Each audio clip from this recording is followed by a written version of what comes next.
of the universe, please attend carefully. The message that follows is vital to the future of you all. Yes, indeed. The message is vital to the future of you all, although I think that message would be quite expected. I'm going to be going through the best of Tom, according to me, which is really the only rating that I really need in life. And I would recommend it's the only rating that you need in life too. Listen, you could have your own ratings, but if you want to take mine, look, I give them out for free, baby. I give them out for free. It's just what I do. How is everybody? Good evening, good morning, good afternoon. How is everybody? I'm warming up my hands. Oh, they're cold. It is cold here in Israel. It's supposed to start warming up, I think, tomorrow. I hope so. Which leads us to the question is, what will we be having for Sabbath? It will be a pajama Sabbath, okay? When it's cold like this, basically, I get dressed. You know, I put on I nearly put on a suit. I put on a white shirt, black pants, and a tie. When I go to synagogue on Sabbath, I go at the 7:30 prayer group. I normally get there early though, so I get all set up, get ready.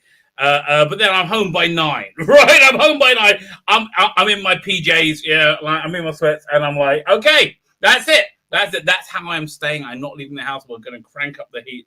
Oh, man, do I miss English heat, right? Oh, Americans don't get how to do heat like English.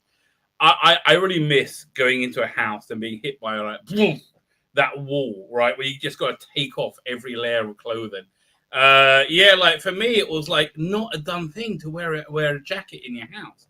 I guess you just turn the radiator on, a bit of central heating. Everything was warm and toasty. Oh, yeah, I do miss that. I do miss that. My bathroom is like off my bedroom. It's like Mr. Frost lives in there. It's like the worst thing.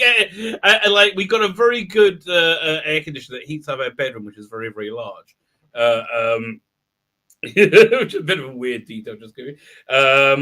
But but if we leave the door open to the bathroom, somehow that sucks the heat out. I don't know. Well, instead of warming up the bathroom, it cools down the whole bloody room. It's bizarre. I don't understand. It is like Mr. Frost lives in there. Anyway. But last week, my wife made this awesome mushroom and barley soup with meat. And I was like, oh, because it's so cold, right? And it was nice, so hot when you're eating it. Like, oh, I like a bit of that. I like it. So I like a bit of the gloopy, right? I hope we're going to go for gloopy. I suggested chili, right? Chili's kind of gloopy. Maybe if they're not in a gloopy mood. But that's what I want. That's what I want on cold. I want to get inside to a warm gloop and go, just like, yes, that sounds good to me, right? That sounds good. And my hands still aren't completely warm. Anyway, how is everybody? Good evening, good afternoon, good morning. I hope you are all well today. As I said, we are going to be diving into all things Tom Baker.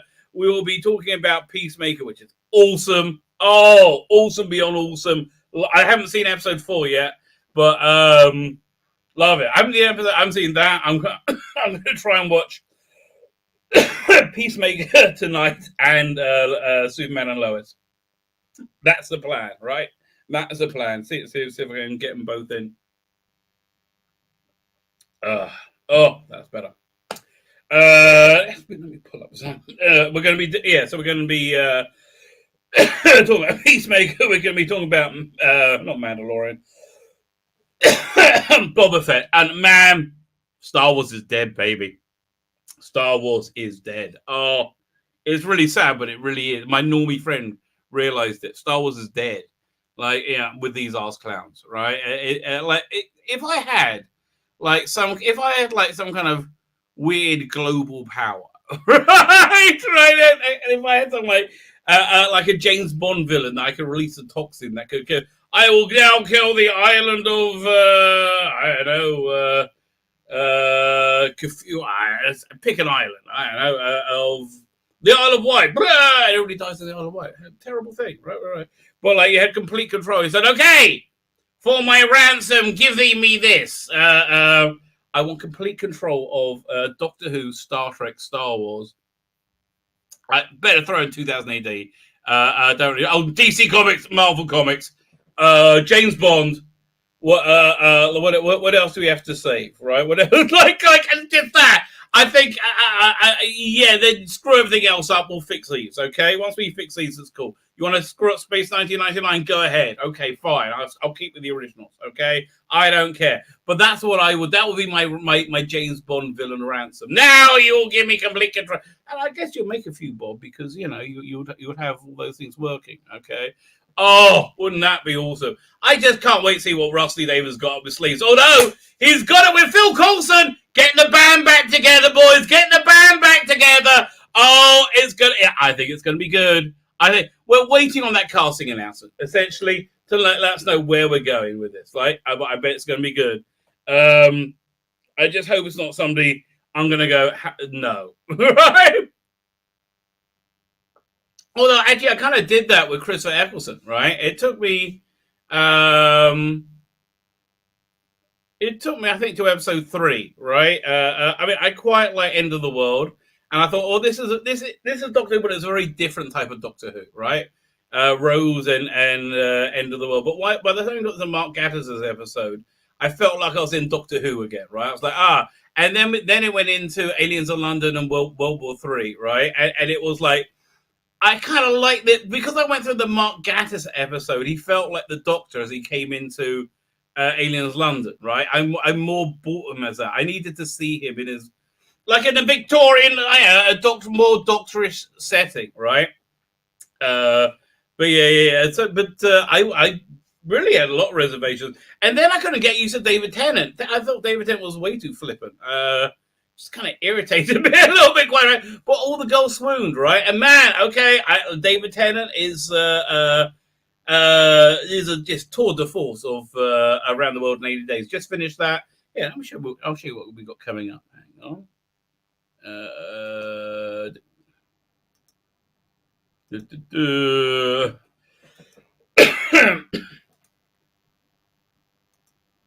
Fine.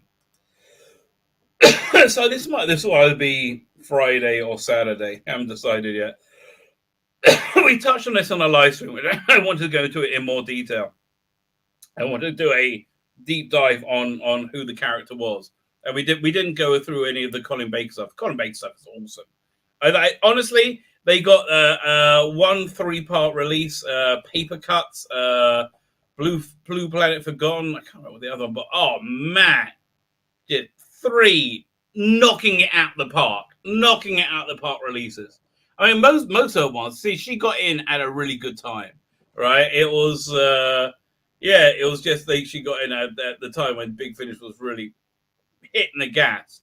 From basically from when she started to when she finished, right? That was Big Finish. So she's kind of forgotten, which is a shame. So this is a guy. So that's coming up. What else we got coming up? Well, this is today. Oh, listen. Can I give Tom? I can only give Tom the best thing I could possibly give you, which is my prime masturbatory fantasy. Okay, now listen. I'm not sure if you've seen the details. I may have to zoom in. Okay, please avert your eyes. See, happy birthday, Tom, from the XXX, from the Rabbi. Just in case you missed that detail, I'm very happy about it. And I was going to do more Toms, but I thought it was over egging the pudding. I do like these two. Oh my giddy art. You're right, Tom. You're right. Listen, I can only give you the thing I treasure most of the world, and that's my prime masturbatory fantasy. I may introduce you to Mrs. Nicola Bryant. Yes. Hello, sir. Are you ready to unwrap your present? Well, I certainly don't want to deny this reality. No, you don't. All teeth and curls. There you are. Tom Baker birthday show. We celebrate the greatest of all time lords. That's true. On his 88th birthday, the book of Boba Fett. Oh my God, it's shit. Taking the man out of this Mandalorian. That's true. Peacemaker, finally something good. Plus all the geek news fit to take the piss out of. And there is a lot fit to take the piss out of. Okay, there's a lot to fit to take the piss out of. Speaking of take the piss, my review for season 13 drops tomorrow. So nice to have it back. I missed it for a week, right? I really did miss it. Dr. Alex's season of Doctor Who. which this is a bit of a comedy one, but it still works, right? It works so. I mean, it works so much better than Chimney does anything. But it's yes, and there's a lot of like there's a lot of things that shouldn't work, but does. Like there's a lot of taking the piss out of EastEnders in it, and it does work. So that's going to drop tomorrow. Listen, if you're not into season 13 or season 12, man, you're missing out. Best Doctor Who being made today, okay? Not even close, okay? Nothing is close. Big Finish's new 40 box set is nearly as good at this in places. and it still isn't, okay? So, yeah, this is coming out tomorrow. This is tomorrow or Saturday. Around the World in 8 Days, season 1 review, fantastic, okay? Essentially, as I was doing this review, I worked out what it was. It was that I loved about this. I mean, there's much I loved about it, other than it being fun. But it was David Tennant's mission, right? David Tennant's drive. And his drive was always to overcome fear, to make himself more than, like, to break through that fear, not be controlled by fear. And you saw it was actually a struggle, right? I found that quite beautiful, right? I really think that worked. And I think that's why we rooted for him as a protagonist. Now, if you haven't seen it, I strong recommend. You got 3 very interesting, very layered, very real characters, very well portrayed in exciting, fun adventures. And every week I feel uplifted. Every episode I felt uplifted after watching it, right? I thought, yeah, and they're doing a second season, and it's going to be silly, and I don't care because I just want to see more of it because I really, really liked it. This is, this is a strong recommend. If you're not in England, I don't know where to get it. Yes! Oh, my God! So this fell in my lap today. Doctor Who, Edge of Reality.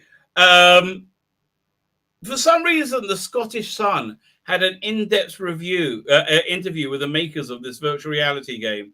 And it was so clear. This is the first time reading it was when I was doing the video. It was so clear that this was a corporate suit that had no clue what Doctor Who was, right? This is just reading numbers off a spreadsheet.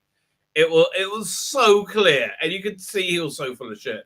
And essentially what happened was they just got the new Doctor Who, which was Jodie Whittaker, not realizing it was Jodie Whittaker. Nobody realized it would be Jodie bloody Whittaker. Like, they started work on it before her first episode there, and nobody knew how bad it would be, right? Nobody had any idea. So, you know, they can be forgiven for the first one. So this is basically a reskinning of the first game with David Tennant added in, right? To try and get him to sell it again. I mean, look, you can even tell they're even using like the old Cybermen, which I think are like the worst Cybermen, right? I think they're worse than the Russell Davies ones, and they're way worse than the Chibnall ones. Chibnall ones, I think, are the best. Okay, I want to give him credit where I can give credit. Oh, I give them cutting-edge technology taking billions to develop to create the ultimate game. Then they put me in it and I couldn't sell any. Oh, I feel a bit socially awkward. So we got that going on. We're going to have we're doing this tonight, right? I snip this segment out and make it its own video. Because, boy, we got a lot to talk about. The Book of Boba Fett, Chapter 4, The Gathering Storm, The Gathering Shit. Taking all the manliness out of this Mandalorian. Welcome to my show where I am not cool and a 58-year-old, I was going to say Asian, but I thought that might get me in trouble. 58-year-old, 5-foot-tall woman is better than me at everything. Yes. I mean, look, just doesn't look cool. Right, you put your helmet on. Oh, God, it so doesn't look cool. Oh, look, your dad's here. Did you not put the lawnmower away? Oh, you got to go and put the lawnmower away. Yeah, your dad looks pissed, man. Okay, fine. I'll see you back in half hour. That's essentially what this looks like. Then we got, this is a great one, right? By the way, I got another one, which I haven't done the thumbnail for yet, but I'm looking for, I think I'll probably do that on Sunday. Screen Rant tries to explain what the fall of the BBC will mean for Doctor Who without mentioning it was Doctor Who that caused the fall of the BBC. Then gives up and goes back to say Jodie is the bestest ever. I'm so glad I found this image from the BBC. Because this is, for me, my head, archetypal BBC on fire. We don't touch it.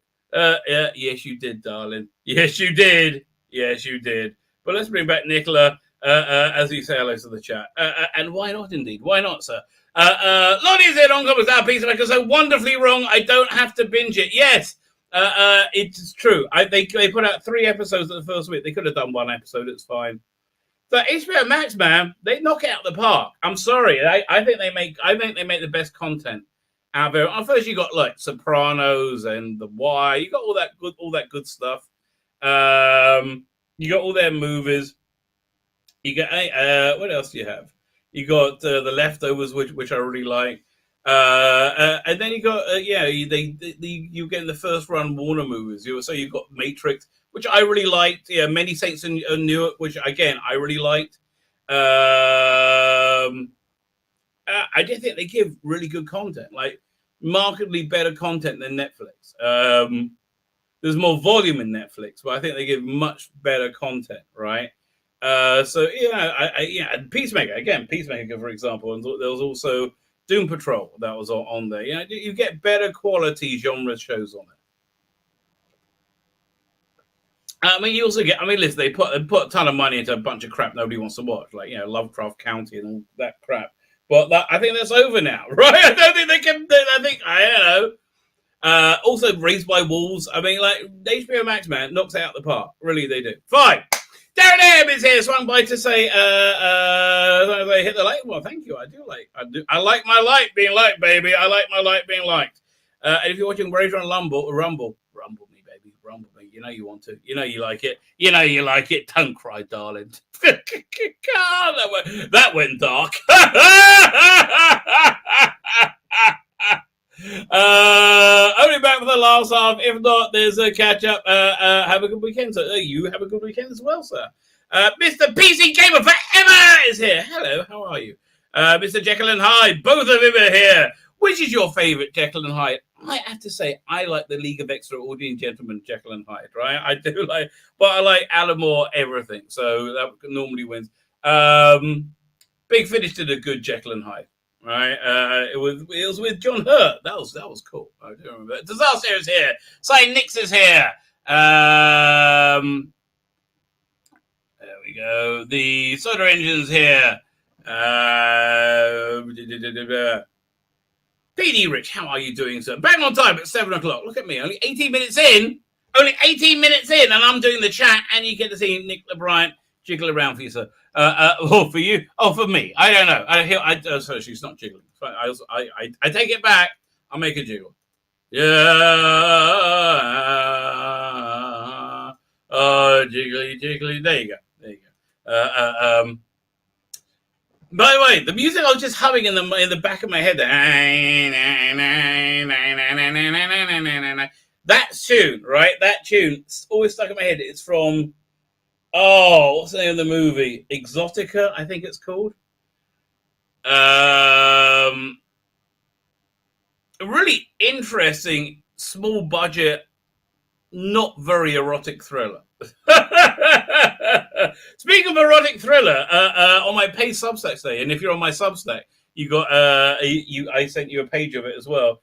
They got a surprise comic strip, dropped in the lap. Something I got to redo the lettering though. Oh, I was embarrassed looking at it. Something I did with Stefano Cardacelli. It was for heavy metal, so it's basically sci-fi erotica. I'm like, you're putting 2 of my favorite things together. I'm very good at both, if I may say so. So actually, I had this idea of doing this erotic strip, but I wonder if I'm like a Mobius-like artist for it, like do it very stylized. Called was it Sexton Smythe, Tantric Detective, in a sort of like, how would I describe it? Like a steampunk future Yellow Submarine tomorrow. So you got like people flying dinosaurs. Again, imagine Mobius. Yes, Mobius doing sci-fi Paris. Okay, that's basically it. And so you have people dress in the 19th century wear for some reason when their toff's going out. And this guy actually is a detective dealing with like psychosexual matters.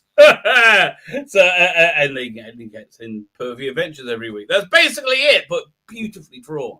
Like Milo Mariner, like just like beautifully drawn. That was my favorite, but I have to find the right artist for it. But this Stefano stuff here, let me pull it up. It's crazy. Yeah. 1 second. Where is it? Okay, Substack. Substack, baby! Substack! What's that called? What was that name? It was B52's writer dashboard. Okay, I'm going to my writer dashboard. No, I don't want to see old ones, new ones. I want to see old episodes. There you go. Elysium Blue. There you go. Can I see it? Here we go. So this is a bit dirty. Okay, I'll warn you now. Smart alert. Okay, it's a bit dirty. Share screen. So again, consider yourself warned, Kitty Winkles. So this is a strip I did. This is going out. This went out to my paid stuff site called Elysium Blue. So now this actually ended up being a novel that I'm writing called Elysium Blue. I basically created the world from this strip, right? So, but basically, okay. So you get this guy. It's like I wanted to do again this like erotica between robots and people, and I thought that was. I thought that'd be interesting from both angles, right? You know, I thought that'd be interesting from both. I think both will find it. So this guy's having like this robot is having like a VR porn simulation. Basically, while he's driving around, and he's a cop, and they're there to investigate this murder of the state-run prostitutes. And there's like Jewish letters written there because I wrote this, so basically his thing is like he's a robot detective with a huge groining lust, but he has no penis, right? He has no groinal attachment, so he lives his life in like constant angst, angst and desire, and now he's assigned to have to watch this young lady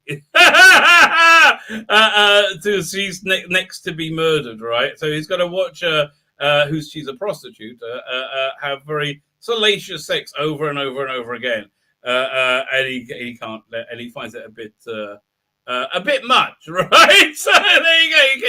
He finds it a bit much, and there's nothing there.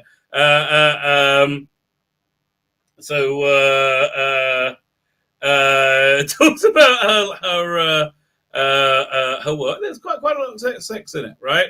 Then the bad guy is caught at the end, but he's mortally wounded, right?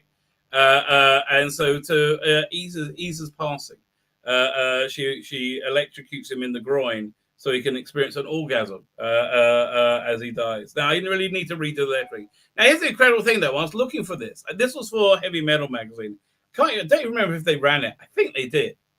Because the original version of this, right? Oh my God. Hey, see this last panel, right? So the original version of this was the robot was on all fours and she was shoving the product up his ass to make him come. I'm like, dude, Steph, I don't know what you're into, but we want to keep mainstream, baby, mainstream.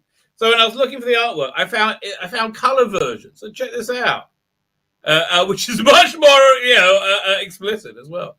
I think his wife colored it. I'm not sure.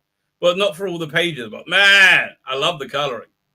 So I'm thinking I can probably do this sort of coloring for the last 4 pages as well to finish up. So I'm thinking I might finish it up, but and like re-letter it, remaster it. But yeah, there you go.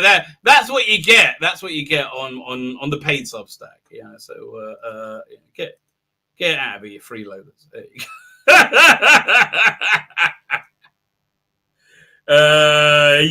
You get the fully closed, not the fully closed. You get the partially closed Nicola Bryant. But I have to tell you, not a bad substitute, baby. Not a bad substitute. Still, I would say this is what's my gift to Tom. It's my number one masturbatory fantasy. Like, what would you give to somebody that you love other than something that's precious to you? It's my number one masturbation. It doesn't decrease it for me, but I feel it like, like a flame, right? If you light a flame from a flame, you get 2 flames. It doesn't diminish, right? If you show somebody a masturbatory fantasy, it doesn't diminish yours. It just grows it. David Strawbridge, how you doing? Chris Solar, how are you? Hex Allen, how you doing, mate? So nice to see you. I haven't seen you for ages. DC, how you doing? I love cold, quite frankly, but I take a regular cold showers. Hey, my Jim. Okay, you're saying so many words my brain can't deal with. Regular cold showers. How you my in your gym? Like, firstly, ew. Like I do not want to shower in a communal area. I got too many prison fantasies going on. That's not happening, mate. And then Jim, listen, this body takes a lot of what's the word? What am I looking for? Sitting on my arse a lot to grow, and I don't want to mess with nature, baby. Much of the nights of whoever showers next. Oh God, it got worse. I even once went out in a snow wearing shorts. Okay, dude. Best of Tom Baker, boy, there's a tough one. So there's so much great. Oh, we're going to do that. I am looking. I got a bunch of stuff lined up for that. Southern Rangers, I said hello to you, but I've said hello again. Mark the Vicar, how are you? PJs, gloves, and jacket. Certainly not British. Oh, that reminds me. When I was in in London, as my father was dying, right? I was in London, my father. We're in the what's that? I can't remember the name of the hospital. Very good. I was very impressed. It was National Health. What's the name of the place? Like north-east, centralist London. Anyway, so we were there on Sunday, and there was nobody else there, because it was Sunday. And so we got in the elevator, and this guy got in. Must be a consultant because he was wearing a very nice Savile Row suit. It was very, very, very pucker suit. But my daughter's in here, my daughter Yael, not a shrinking violet, if you may have noticed. If she pops on the stream, she's not a shrinking violet. So she looks at the guy and goes, "Ooh, fancy schmancy!" This guy's trapped in an elevator with this crazy guy going, "Ooh, fancy schmancy!" Like, what? He was like, "What? What's going on?" His brain couldn't compute. And I translated it. She was saying, "You have a very nice suit, sir." And in events, you do have an exquisite suit, which he did. And then he was confused and left. That's what happens if you're a consultant. Oh man, how'd that happen? I'm a half hour behind.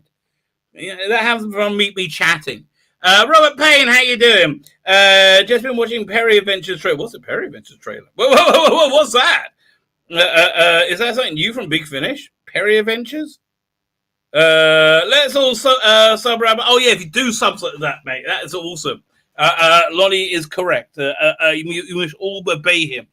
I'll Crown the Empire preview. And so one of the banes of my life. That's the 2 things I didn't get to today.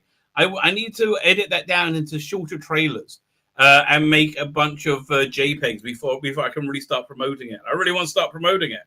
That's why I put out that basically pornographic strip today. Your thumbnail is quite pathetic. Have you seen The Return of Lovely Perry? Okay, what's going on? There's a great season 22 Blu-ray. Whoa. Okay. Well, where should we go to? Doctor Who News. Let's do that. Yeah. Whoa. No, I do not know. Let's have a look. Oh. See, this is a great thing about YouTube. You just change what you're doing on a dime. Where is it? This is the one. Oh, I'm excited. Oh, season 22.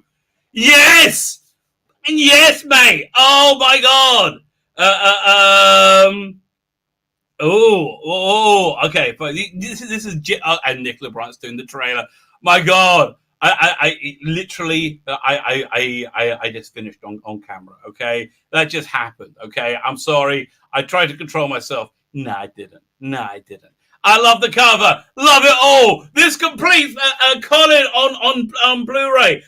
And it's a great freaking season. Oh, man, this is such good news. And we are watching the trailer. That is happening. BBC have announced season 22 will be available on Blu-ray next release. When's it coming out? I want it now.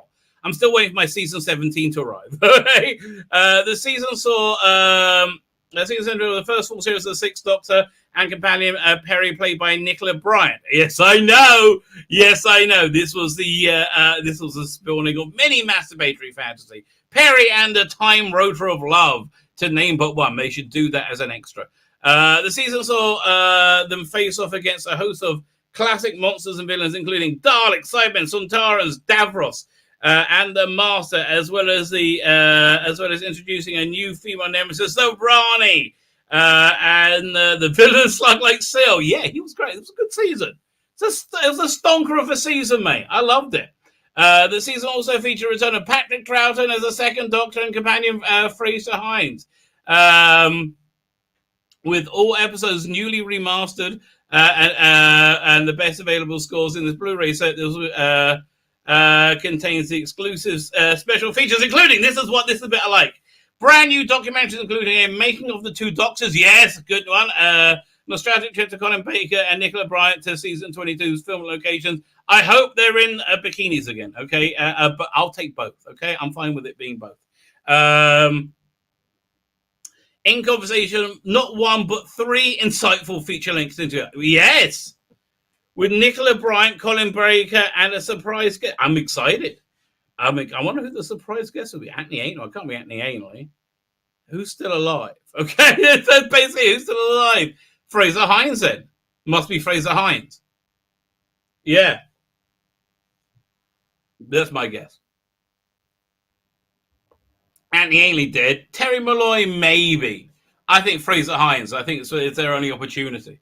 And he wanted to do it, right? That's what I think happened. I think Matthew Sweet wanted to have an interview with Fraser Hines. That's what I think happened. Behind the sofa is going to be with Colin Baker, Nicola Bryant, Terry Malloy, Peter Davison, Janet Fielding, Sarah Sutherland, Sylvester McCoy, and Wendy Padbury. Interesting combination. Extended episodes including Venom Paris, Two Doctors, Part 1, and Revision of Daleks. In a fix with the Zontarans with the creepy Mr. Savile. Updates, special effects, view time. Oh, Time Lash! They're giving that piece of shit the new effects? What the fuck? They're giving Time Lash the fucking what? Of all the ones to give you a Time Lash? That worthless piece of shit, really? What else is that season? Okay. We got Attack of the Cybermen. Vengeance on Paris doesn't really. Neither of those need new effects though. But like, I'm not distracted by the effects in any of those ones.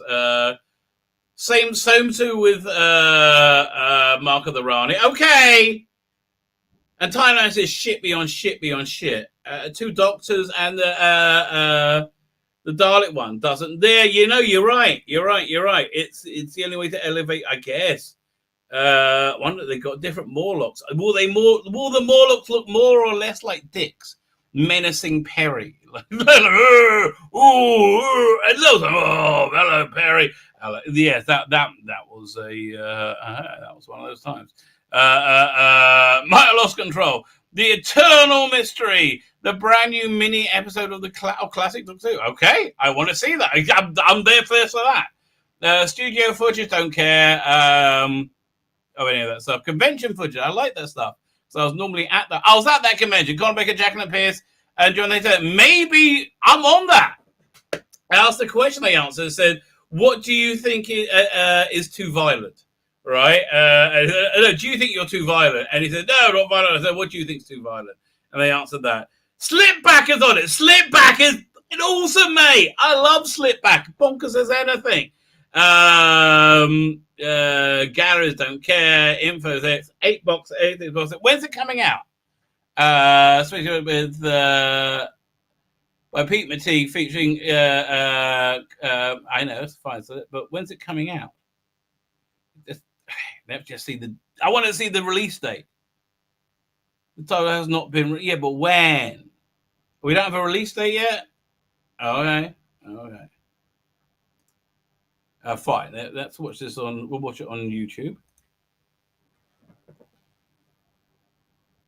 This is 7 minutes. Wow, that's a long time. That's the Eternal Mystery. This is the trailer or an episode? I don't want to watch a whole freaking episode now. I'm in the middle of doing a live stream, and this looks cheap as what?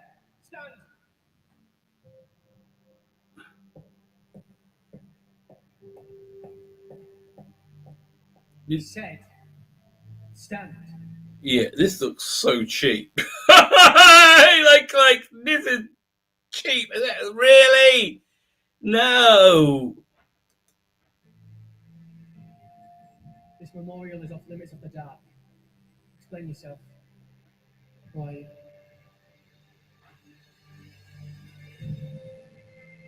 The trailer just got better. Okay, much better. I'm on board with the trailer now. Who's the feet she was kneeling at? It's not Colin Baker in the statue. What do you know of the warrior? She was mightier even than the king. But she ruled with both steel and compassion, and that she brought peace and prosperity to our people. Wow. What's your name? Rex.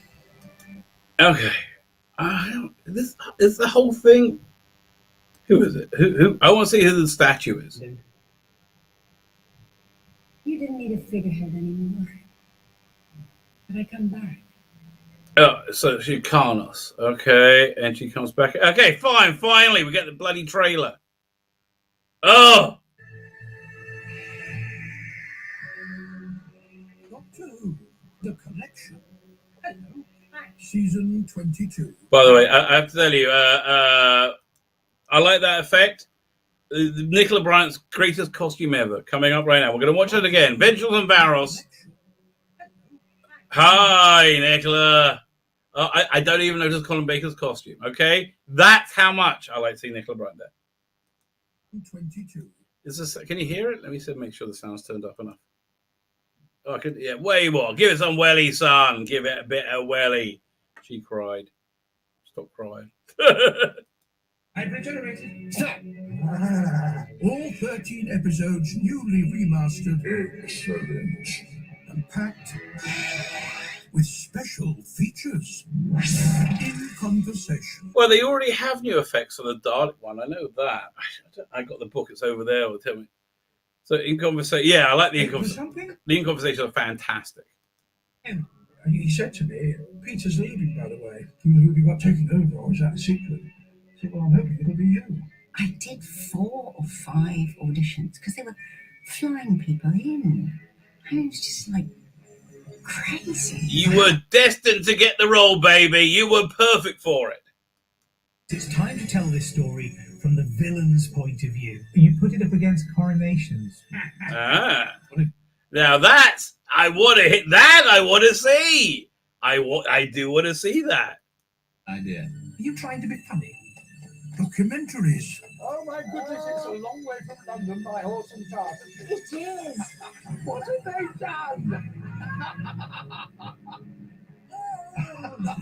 Do you remember? Yes. Wow. I'm so glad you've come back. Well, there's a location. I thought they were going to go to Spain. I thought they were going to go back to bloody Seville. What the hell? He was ringing up from America and saying, well, find somewhere you can do it. I did enjoy playing in the pool. We played a wonderful game where the doctor stands in the pool with his companion on his shoulders and you wrestle behind the sofa. I hear he was very nice to his companions. I like that. All I know is I have to scream. I'm quite shocked by all this. That's quite fun, that, isn't it? That's pure television magic, that. I have to say, I do like the behind the sofa, right? Sometimes I prefer that to the episode. We're back at Quark, I say. Updated special effects. Save your breath for the time lash. Extended episodes. don't believe it. Suddenly, everyone sees too much. Surround sound. Yeah, I mean, I think that's the original effects, but I don't really think it needs new effects. Exclusive audio commentaries. That's amazing. Behind the scenes footage. Rare treats from the BBC archives. That is enterprise. Wait. Let's go back to see that Fraser thing. Nicola, 1 second. 1 second. Amazing. Behind the scenes footage. Yes. No, that's not the From one. the BBC archives. Oh, that's the one. Yes, that's the Nicola Bryant that did get trapped forever in the Phantom Zone. That is my spank bank. Oh, yeah, she's going down. I like that. And much more, including... Look at the size of that thing, Doctor. Yes, Jim, it is a big one. Very well. To summer, 30 degrees. The wig would come unstuck, the eyelashes would uncurl. It was a total nightmare.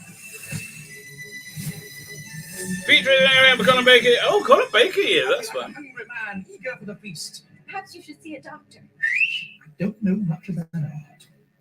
I know what I like. I like that one. Yeah, I like that one too.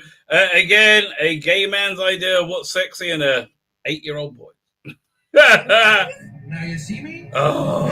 Doctor Who, The Collection. Pretty little box. Season 22 is available to pre-order now. Yeah, that's happening. I used to dream of exploring the universe. Is it still Doesn't have to going be. on? God, shut up. It's not a very good TARDIS either. Oh. Okay. Pete Mateague needs to calm the hell down. He needs to calm the hell down. Dude. Mate.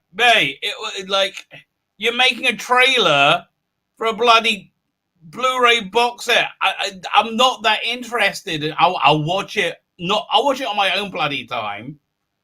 You know, man.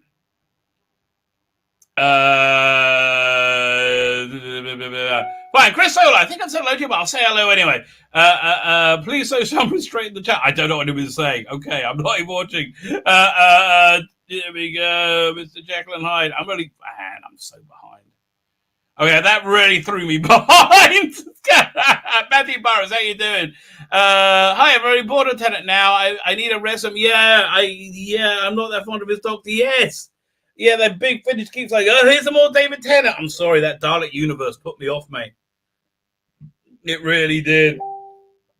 McCoy's very underrated. I think so too. 1 second, I'm just going to communicate, see if there's anything important. No worries. Okay, fine. That was just a mention from Dan. He was going to pop on, but he's not going to be able to make it. Everyone, I'm finished here. You basically hand over straight to that one. I think if I have any energy, I'll try and join that stream too. Oh, I just had another beep. What was that? That's exactly what he said. Fine. What was I up to? Roland Big is here. How are you doing, sir? Good evening and felicitations. There's a time when Marvel ran the OT, what's it? I can't remember what it's called. I thought it was called the Extended Universe. Covered the minor characters, and they made a much better stab at Boba Fett's backstory. Yeah, I remember in The Mandalorian, I said, I'm interested to know what happened from Boba Fett from Return of the Jedi to The Mandalorian. I was wrong.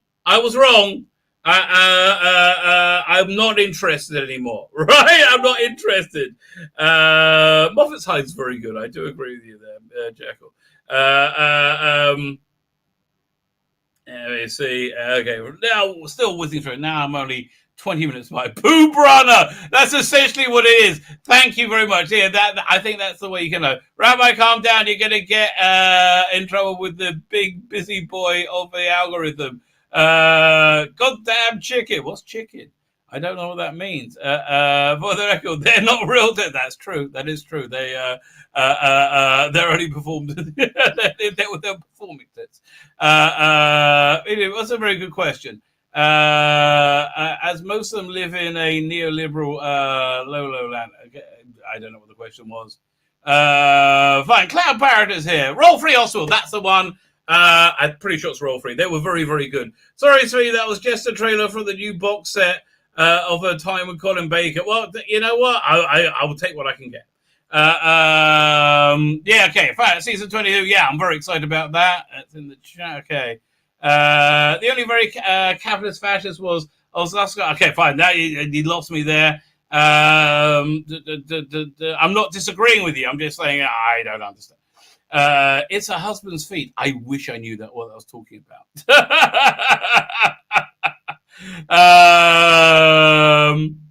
We're the wrong side, moron. Really? I didn't know. Bigfoot is a bunch of with 6 occasionally comes back for Perry and yeah. I mean, I do like those stories as it happens. They're not bad. Unknown 289 Fix was on stage is this with a new commentary. Man, that's got to be awkward. The guy I feel most sorry for is Shane Ritchie. Remember Alfie from EastEnders? He was really riding high, and they wanted to bring back Jim Will Fix It. So he was being the Jim of it, and that was just before it came out. Like, he was the Jim and Jim Will Fix It, and like a week later it came out that who Jimmy Savile was. And I was like, wow. It really hurt his career. Actually, it genuinely hurt it, I think. I would be interested in Gray's take on the most recent output by Chibnall. I'd like to hear his take on all of you, who actually, to be honest with you. I know he said Rusty Davis' one was good, and he was proved wrong by Rusty Davis. Colin Hutchins' apology has been raised. Has the rabbit got to chat yet? Sort of. Right now, you nick a time. Kel Lynch is who you're doing. There is no late, baby. There is no late. I am appreciative everybody's here. Whenever you can, it's wonderful. And again, there's always the catch up. Right here on Rumble. And okay, there we go. Time Reavers are no place from the 10th. Doctors are pretty good too.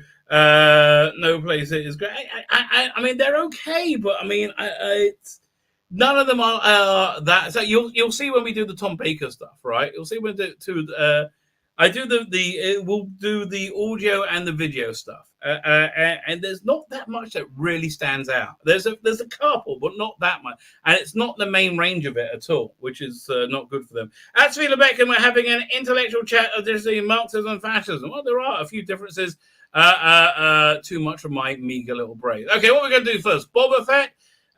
Get the shit, Boba. Yeah, we're going to end with Tom Baker. I want to end on something I'm happy about, right? A bit of Boba Fett. Getting the shit, Boba.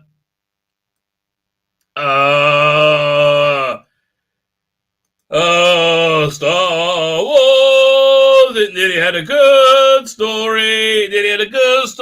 For a little bit. Then it stopped. It wasn't even a little bit. It was one episode. None of that. None of that fun stuff, right? None of that Star Warsy stuff that you like. Jim will fiddle with it. I can't say it. None of that funny Star Wars. Oh, exciting boys over bed. No, none of that. We're not allowed any of that. Instead, we got Dad Bod in the back today. Glue, glue, glue, and I remember my time. Now, the only bit I found interesting of this was episode 2, where he was living with the Sand People. Episode 1, he was the slave of the Sand People, right? And I thought that was kind of bollocks. Episode 2, he was living with them. It was not, and I liked that, right? That actually, I liked that culture. I liked how he got the stick. All that I found very interesting, right? It wasn't very Star Warsy, but I found that very genuine, right? That was good. That everything else has been shit. Okay, so he's walked away. His whole Sand People clan is dead. Killed by the biker gang, and he walked past member bearers. He loves his bantha. His bantha loves him. Yeah, honestly, he's not a badass anymore. He's like a big pussy, right? big pussy without armor who's kind of fat for some reason. I mean, like, and I don't know how much time has gone by as well between when it was in the Sarlacc pit and not. I mean, a year, 2 years, who knows, right? I mean, I do know Mandalorian is 5 years after Jedi, right? That's the so I don't know how far before Mandalorian this is.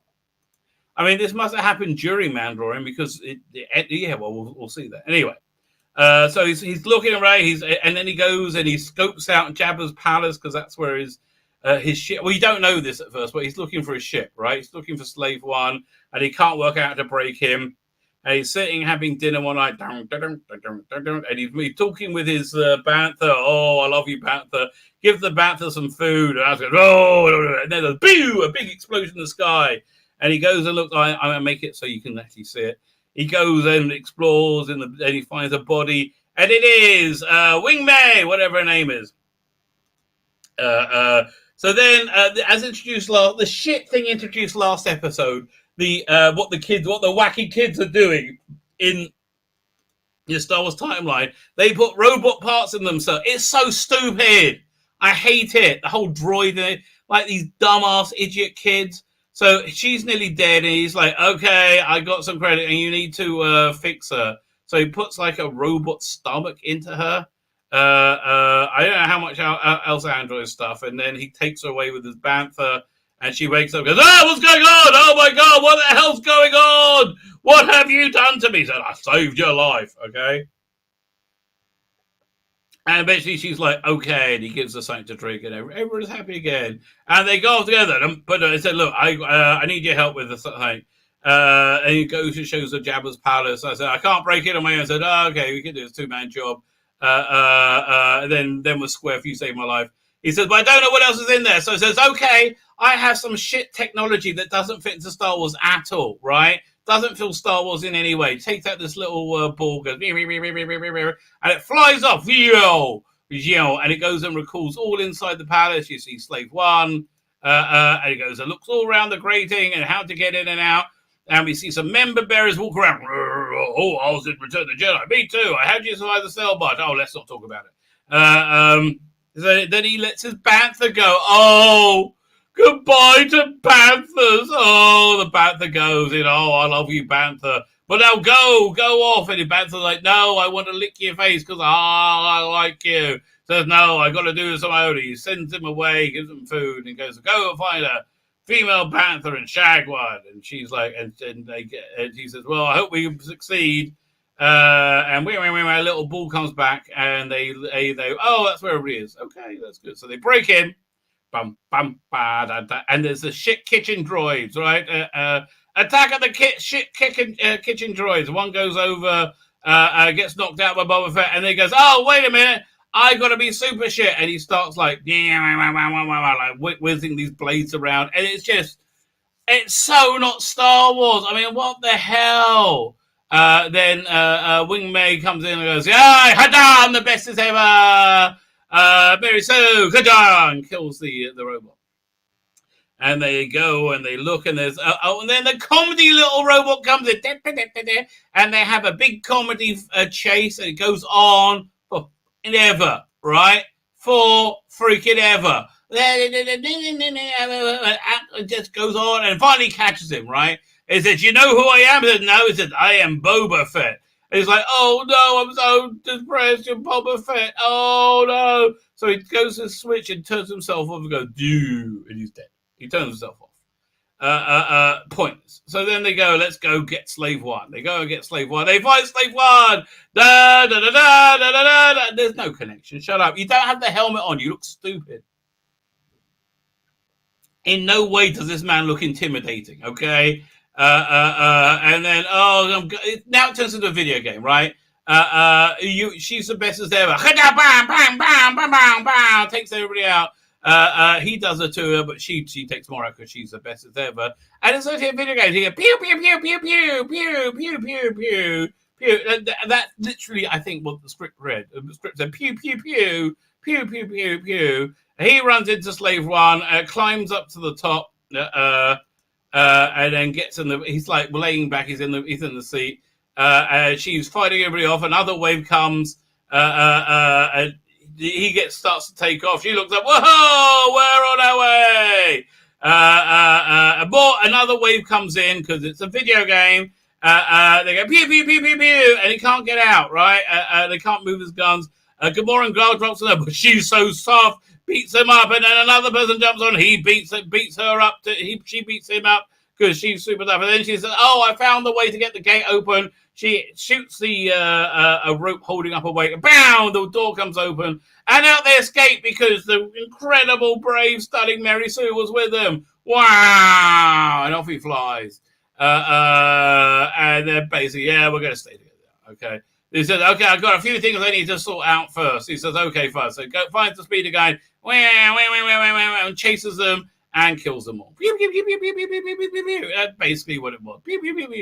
Yeah, there's no real resonance there. Then he goes over to the wreck of the sail barges, okay? And goes to the Sarlacc pit. He's looking for his armor, right? So he goes and looks in the Sarlacc pit, like really close up. What do you think is going to happen? Looking around. Oh, look! There's a CGI mouth they added on in 1997. Here it comes. It's going to eat me. It grabs onto Slave One. He can't get up. Oh, no. Oh, no. We may seize the control to launch a bomb. That will kill it. But she can't reach. So she unbuckles it. Boom! She falls on the glass, and the thing sees her. It wants to eat her, but she climbs up. Because she's stunning and she's brave. And woman, hear me roar. Whoa, she hits the button. The explosive comes out and then falls down, goes in the mouth of the Sarlacc, and goes boom. You see the boom go a lot of places, and he flies off. Yeah, I can now get out. Sarlacc is now dead, I think. I always wondered that. What do these teeth have to do with that mouth? Like, how is it? Is it like a crate? I thought it was a crate dragon, and crate dragon how's it in part of the desert? I'm confused about that.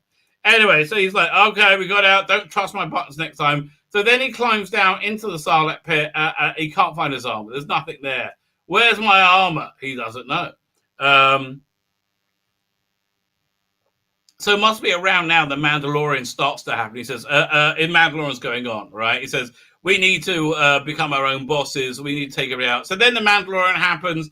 He gets his armor back. He goes and kills Bigfoot Tuna. Then he wakes up. He's done with Bacta now. He's completely healed. Oh, do you feel better? You feel a bit better, do you? You do? Oh, that's good. He feels a bit better. He says, hi. I'm stunning and brave and better than you at everything. He said, oh, no, I'm going to head into town. So they go over to this club with Max Rebo's there, and I think Jennifer Beals is the sexy hostess there, and Black Hastan there. Although they don't call him Black Hastan, that was the Castan or whatever. And he's pissed off with these aliens. I can't remember why. And so he goes and like attacks them. Rawr! In walks Boba Fett looking like a pussy. Hi, I'm a pussy. Hello, Dad's here. Wayne, your dad's here. He looks really pissed off, Wayne. Oh no. Oh, did you forget to take the garbage out? Wayne, I told you he's gonna be pissed off. You better go. You better go. Look at your dad. He's so pissed off, mate. Oh no, Wayne forgot to take the garbage out. That's what it looks like. So Black Hastan is attacking the people, and she talks him down. So look, I'm super hot. You are fantastic. You're okay. Everybody loves you. You're the best as ever. There's no need to do this. And look, I got a lovely pair of tits. There's no need to do this. He's like, oh, this might work. This actually might work. And then he goes, oh, could it work? Could it work? Look, she does have a lovely pair of tits. She does. He's like, yeah, but I want to pull your arm. Bah! He pulls his arm off, and he falls to the ground. Everyone's like, whoa! I so didn't see that coming. And he's like, oh, well, it's worth a try. She's like, yeah, what can you do? Black Hastan walks out. Jennifer says, hit it, Max. And he goes, boop, boop, boop, boop, boop, please, member Barry, member Barry, member Barry, member. Then back comes out, walks out, dun, dun, dun, and he said, looks like you need a job. I'm putting together a team to take on the fish people. I mean, honestly, maybe the Mandalorian should show up for that. I mean, like, don't get me wrong. I like Black Hazelstone, right? He's the best bit of the show right now. Everything else, awful, right? Absolutely awful. So then they have another meeting with the heads of the family. They said, look, we can all be rich. We all work together. It's like, piss off. Who are you? They said, no, listen, we can all talk. We can all be good. And like, I'm not so sure. And everyone's like, rah! He said, look, we got a rancor. And it was like, oh, okay. Now you're a big boy. I'm scared now. I'm a dog person. And I'm not sure. So listen, here's what we do. Do you want to join with me against the Pikes? He's like, yeah, nah, we don't.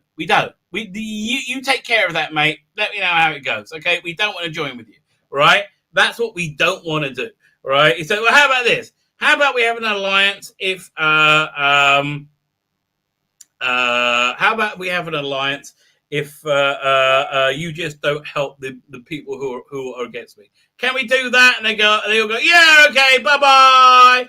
I like this as a new view of Jabba's palace, so that I quite enjoyed. They go, oh, look at us, we're stunning and brave, and they pull back, and they're in Jabba's palace. Da, da, da. No, it's not like that at all. It's not like that at all. There's no da da da da. That doesn't happen, right? It's all about, oh, look, a stupid man, It's just stupid man. So,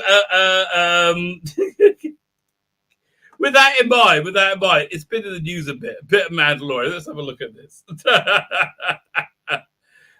Share screen. That was a really shit episode. I mean, it was really a genuinely shit episode. So we got a few things to look at here. We got Shadows of the Empire novelist Steve Perry estimates the Book of Boba Fett. The stupid is strong here. So it is. The stupid is strong there. But where was it? This is the article I'm looking for. Timon Rosen gives off Game of Thrones vibe as he expresses concern about Boba Fett's depiction in the Book of Boba Fett. What Game of Thrones vibes? I don't know what you mean. I guess he's saying he doesn't like Boba Fett either. He's trying to get off this train. Please. Nobody said this. Okay, firstly, this fat actress doesn't like the jokes being made about fat people. Get used to it, honey, or lose weight. So we're going into you as a fat person. Rings of Power. I'm vaguely interested, but yeah. Okay, no, I want to find the Boba Fett. Oh God, Jon Stewart, leave me alone. I like, honestly, whenever I see another Jew like do this, I'm like, oh God, no, please, no. Here it is. Yes. Reality hits narrative. Who do you think wins? Jennifer Bills looks hot. Okay, that is true. The Order Scrolls Book of Boba Fett's are in freefall following the release of the show's third episode. That piece of shit. Yes, that piece of shit is shit. When the show first released, the score was getting respectable 84%, albeit 61 user rating. Oh, yeah, okay, 80, fine. It had an average of 4.2 out of 5. Okay. The audience score plunged 20 points to 64. That's pretty bad. And now the average rating on 3.5 has from 100. That's a big drop. That's the third drop. The recent published reviews on the website are not kind to the show. Scott S gives it a 1 out of 5. They completely destroyed the character. Would have been better if they didn't make the tool skip it. Yes. Ricardo V gives it half a star out of 5. That's pretty bad. You don't even get a whole star. I can't believe somebody was paid to write this. It's an insult to the actors, the set designer, the artist who had to put all the work put it together. Yes, I agree with you. Christopher gives it 3 out of 5. This is great. Now you're going to see the shill websites, right? The shill SFX. It's the best it's ever. I'm mainly giving it this 3 stars for the nostalgia factor. It looks pretty much well made and fantastic actors in it, but despite needs an actual plot. Yeah, again, half an episode had a plot. 1 out of 5 from Jacob G. The character assassination, the asinine writing combined with the uninspired. This is all from Rotten Tomatoes. Man, this is not kind. How long does it go on for? IMDb, the show isn't seeing its audience score drop on. Isn't just seeing its score drop from Tomato. On IMDb, the recent user ratings have dropped by an entire point from when the show first debuted to a week later. From this is 8.7. Still doesn't seem that bad to me. All right, I mean, but wow, by demographic, it's not doing well. It's not doing well. I think that's basically the bottom line. And the reason it's not doing well, it's shit, right? It's not this at all. This looks reasonably cool. Yeah. The reason it's not doing well, it's the same reason everything's not doing well, because it's shit. So they're all now backpedaling now. Really? Oh man, you imagine the backpedaling is going to happen when in reality it's all in the face. Let's see what he has to say about it. Tomorrow's one gives us strong Game of Thrones vibes as he expresses concern about Boba Fett's perfection in the book of Boba Fett. Well, didn't you notice you were in it, right? And like, really? He thinks the character talks too much. In his view, Boba Fett should be more mysterious. I agree. Yes. Yeah, I do agree with you. With the helmet on, talks only very, very sparsely. Part of what Boba Fett was mysterious in the originals, how rarely he spoke. Yeah. How did you go keeping that edginess while adding all the dialogue to new series? I wasn't very successful. I was hoping not to say much as I already have the first 2 episodes. As much as I have already, I speak far too much. That's true. Phoenix Shan, that's the name of the actress. Ming Na Wen, right-hand woman. She's not the right-hand woman. She's in charge. Okay, she's the one who knows what's going on. Man. In fact, I was trying to get past my lines to Ming Na because, excuse me, director, but I feel Ming Na should say that because I want to stay mysterious. I want to stay quiet. Well, obviously, John's one of the key writers. And so sometimes I say, I think this is too much. I think this is too much. And then they'll go to the other guy, Noah. I always ask him to cut the dialogue. Right? When John Favreau, the creator and producer behind the Book of Boba Fett, doing a shit job, John. You've listen, you lost us with Gina Carano. If this was awesome, you would have won a lot of people back. But it wasn't. It's shit. So it's not good news.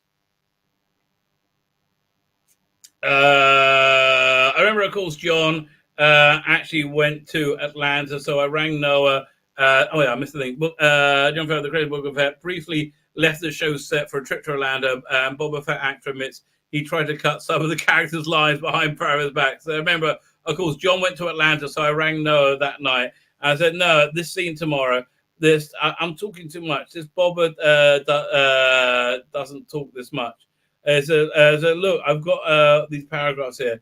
I think we should get rid of it. And John's gone to Atlanta, so don't tell him. Next morning on set, I get a call from Atlanta. John wants you to say the dialogue. He'll cut it out later. So he was keeping an eye from, yeah. Do you speak too much? Yeah. And most of it's not very good. Much like Morrison, many Star Wars fans don't believe the Book of Boba Fett is faithful to the adaptation of the Star Wars universe. Not at all. Last week, a number of fans took to social media to mock the character that had been... Yes, and they'd more of them this way. A gang of cybernetic teenage bikers were panned as colourful cyberpunk... and they were such pussies as well. There's not an ounce of Star Wars image, director or publishing at Yukon Entertainment. Matt Rowan tweeted, along with the image of the gang. Yeah, there is not an ounce of Star Wars in this image. I even look at the smiles. It's just... it's awful. It's awful. Captain Monty Briscoe, no one, the cyborg gang from Boba Fett. Yeah. I can't believe what I watched. Boba Fett is so dumb. This is not Star Wars, says Steve Wyan. Oh, yeah, people are ranking on this. The whole Quadrophenia cyborg chase scene from Book of Boba Fett was beyond asinine. Yes, it was. Who's this? John Cow? Who gives a shit? Leave me alone. Yeah, listen. Boba Fett. I would say, not a recommend. Not a recommend. So let's move on to what is a recommend, right? Let's move on to something we can all be happy about. And second, okay. So chronologically, right? We're going to start with the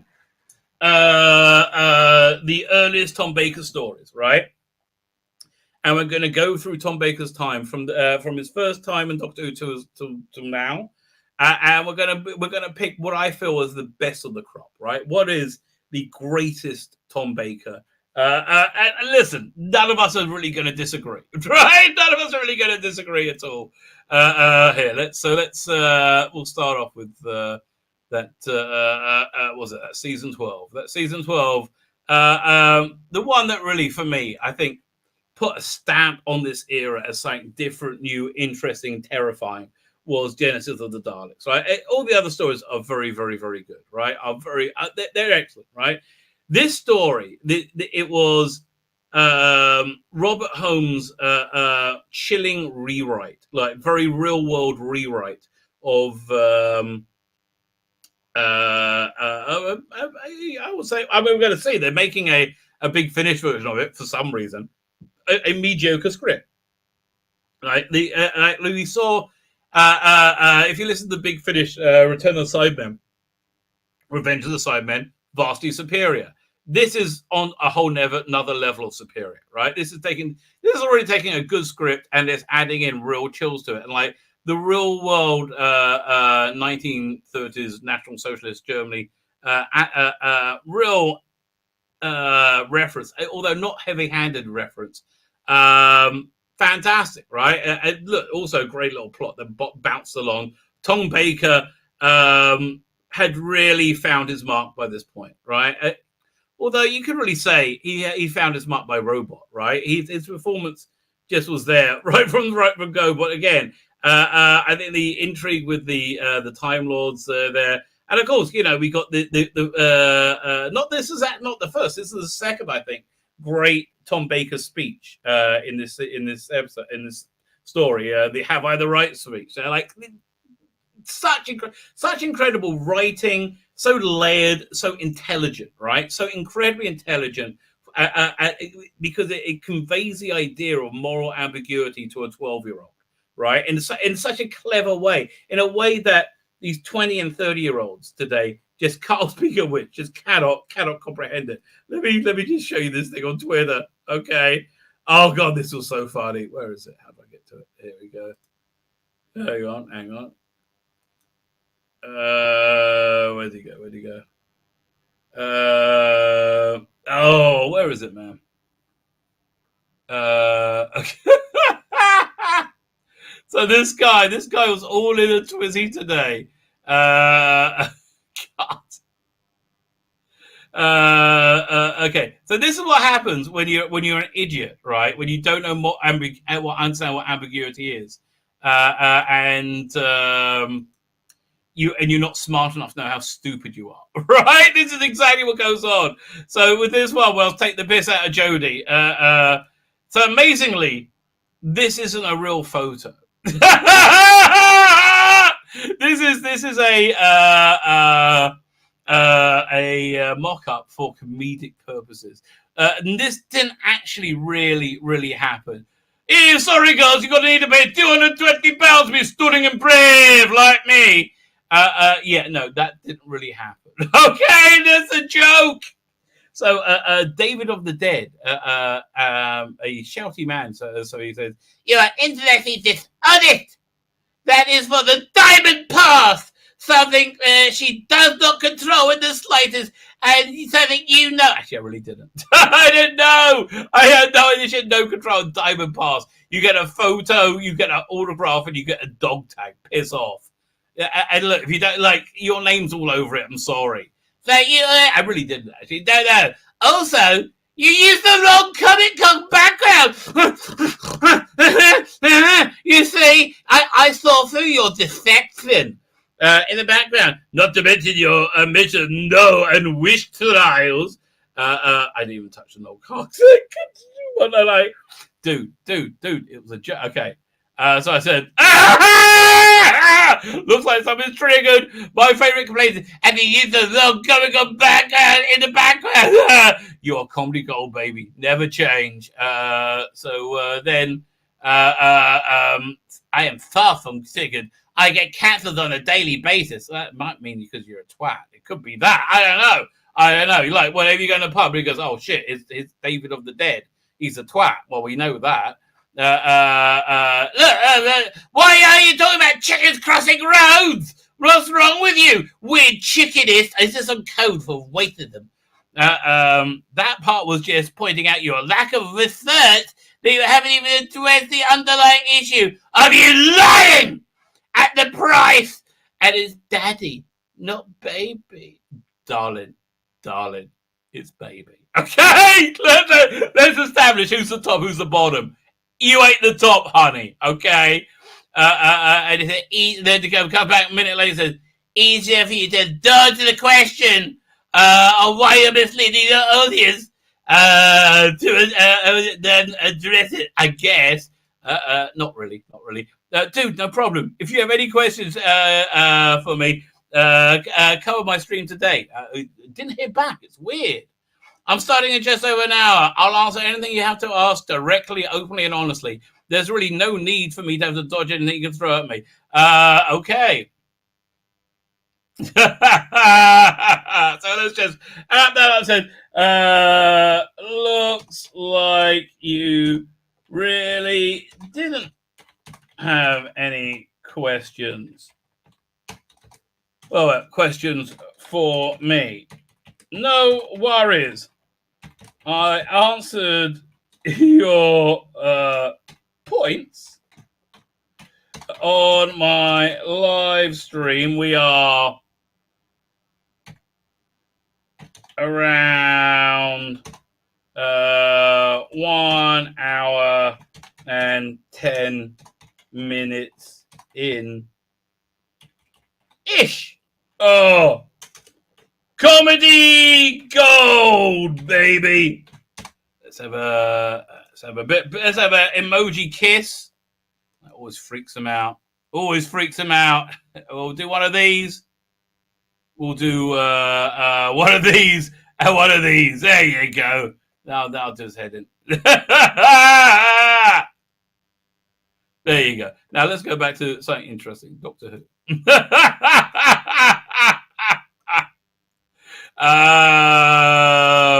Fine. Death of the Daleks. The real genuine synthesis of this is the beginning, I think, of the Holmes, Hinchcliffe, Tom Baker era, right? Peter Miles, the genetic research, everything was very, very scarily relatable to the real world in a kind of like cutting edge horror, which they will come back to. So yeah, this is the first one I think where Tom Baker became Tom Baker. Next season we have Pyramids of Mars. I mean, Pyramids of Mars, they basically invented steampunk Doctor Who, like steampunk horror. We got the Egyptology, we got horror, we got the mummies, we got the brothers, we got Tom Baker on firing on all freaking cylinders, like beyond firing on it, like he's got a real foe here that he doesn't know how he can defeat, right? That's always the best ones, right? Where he's like, this is saying I'm out my depth and I don't give a shit. I'm gonna do this, right? Sarah Jane shooting the was it not the dynamite, the plastic, the explosives in the rocket. Rocket looked a bit shit, but what can you do? You can forgive the hand holding Sutek's pillow down. Maybe that's some kind of enchantment by Osiris. You got the Marcus Scarman was it? How do you would say it? Not boiling, like smoking them to death. You got everything, man. It's fan freaking tastic. You got this basically the end of the universe stakes. It's Doctor Who that made Doctor Who that we love, right? Tom Baker is the man.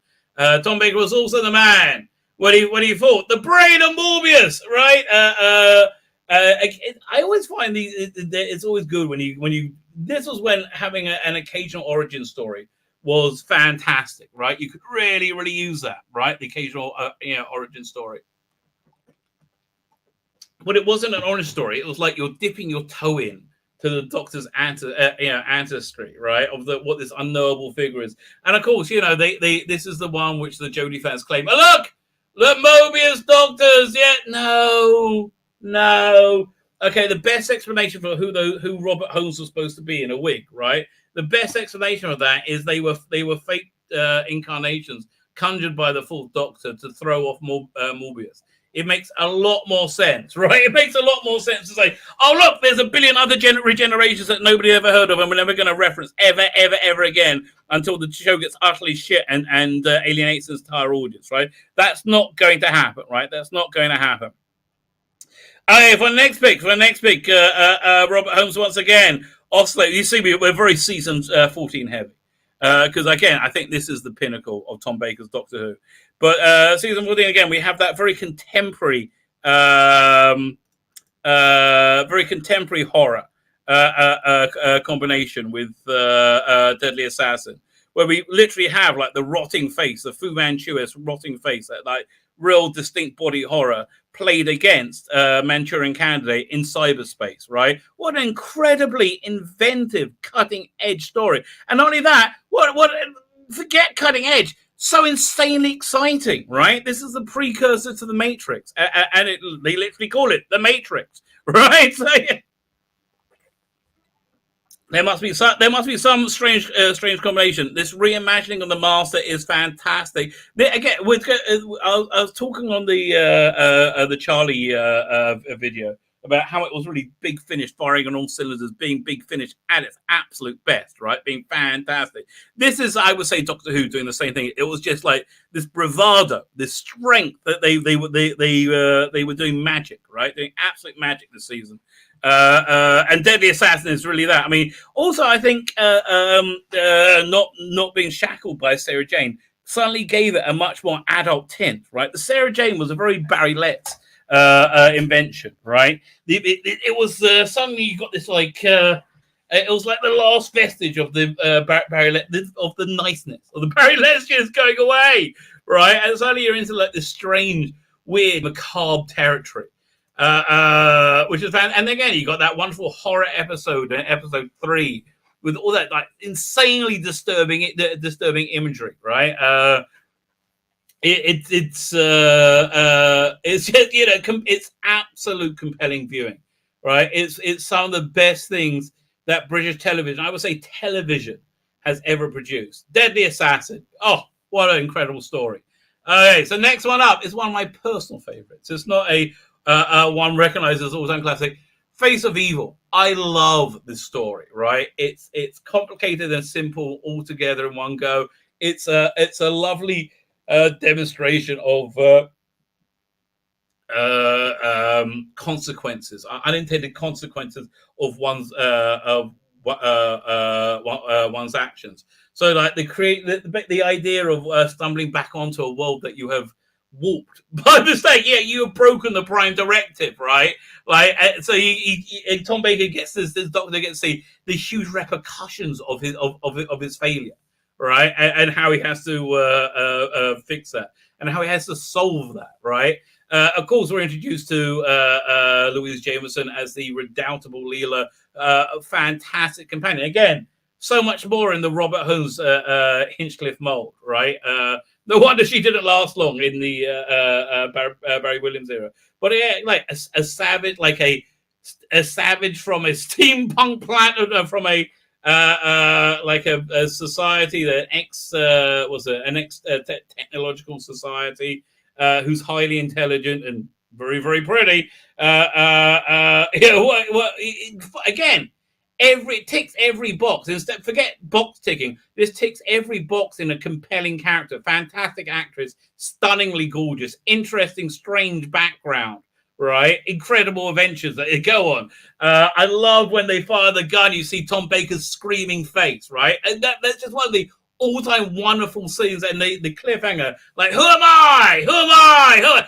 That's just insane, right? It's again, Tom Baker, Philip Hinchcliffe, really knocking it out the park, knowing what they're doing. This feels like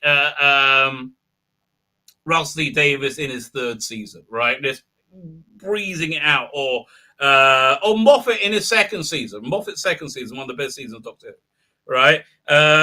Almost as good as season 14, because the thing with season 14, next pick, Robots of Death. Oh, what a wonderful story. What a wonderfully clever piece of casting, having whatever his name is do the voices of the robots, right?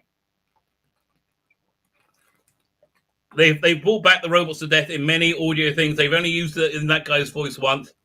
It's only ever been that good once, right? There's something about his voice. Nobody else can really do it, right? And people have tried. Nobody else can really do it. So again, this one, you're showing you how it's done, right? You're taking a classic, Agatha Christie story, and 10 Little Indians, I guess, and you're doing a sci-fi version of it. Isn't it wonderful? Yeah, they're on a sand miner. That's just clever. I love that. They're on a sand miner looking for Lucania. So yeah, there's Chris Boucher's mind to come up with these little details. It's so clever, right? Them trying to work out how to do the robot masks, because they wanted to have in each individual hair strand, but it wasn't work. They couldn't work out a way of doing it economically. Then they found this comb, right? They combed the clay, and it came out perfectly, and they did. And it made a perfect villain. The way they moved, the way they did, the way their eyes didn't meet you. And then you had the fantastic cast. You had Russell Hunter. Love Russell Hunter. Absolutely adore. He was completely different from the role he's famous for, Lonely, playing Ivanov. Pamela Salem. You had what's the name? Died recently. David Collins. You had Travis number 2, right? And they all one by one get bumped off. Even David Baali, is that how you pronounce his name? Wasn't bad. As a villain, he was much better when they brought him back as an audio as a toy maker. But generally speaking, very, very, very good. Also knocking in for season 14, Talons of Weng Chiang. Again, I think this is the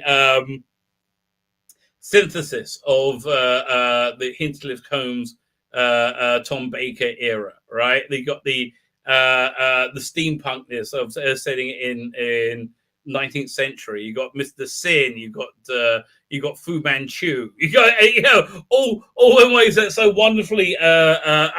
Even if it was played by an Asian actor, it would still be cancelled now. So I don't know why they're complaining about the yellow face. We have Leela having a change of clothes and taking them off.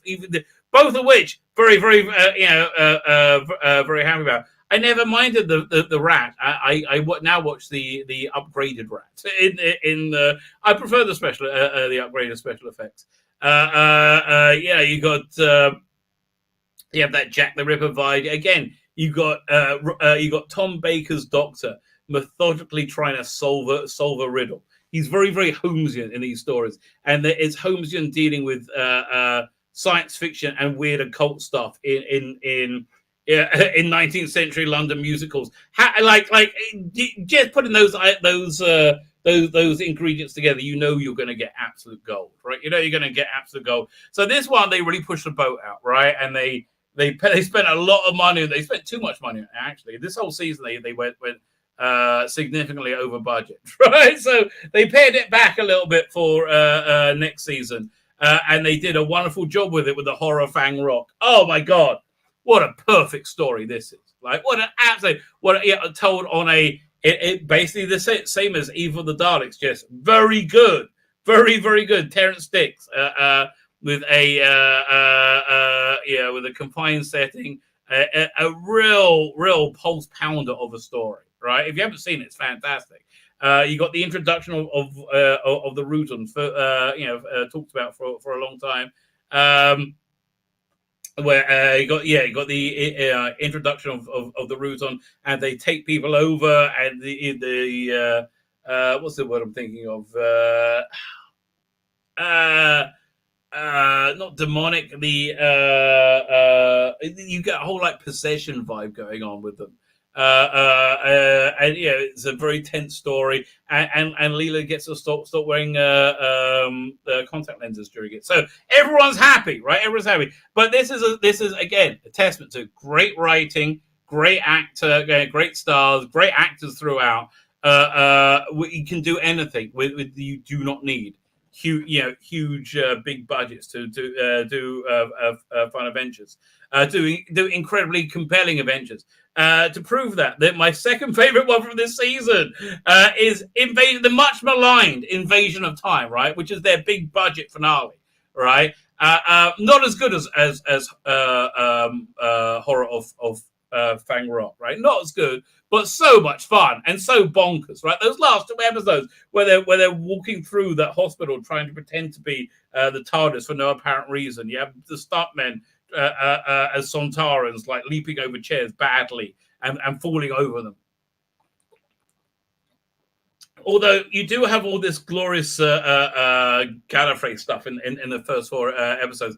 Another one where I prefer the upgraded special effects, where you got the upgraded what's it called again? The upgraded what they called again? Variant, whatever they were. Oh god, they were awful. But the upgraded ones are much better. You get to see like the cowardice of the academics of Gallifrey, and you get to see why they need Tom Baker. So this is kind of like, imagine Tom Cruise doing a Tom Cruise doing a Mission Impossible version of like of an episode of Callan.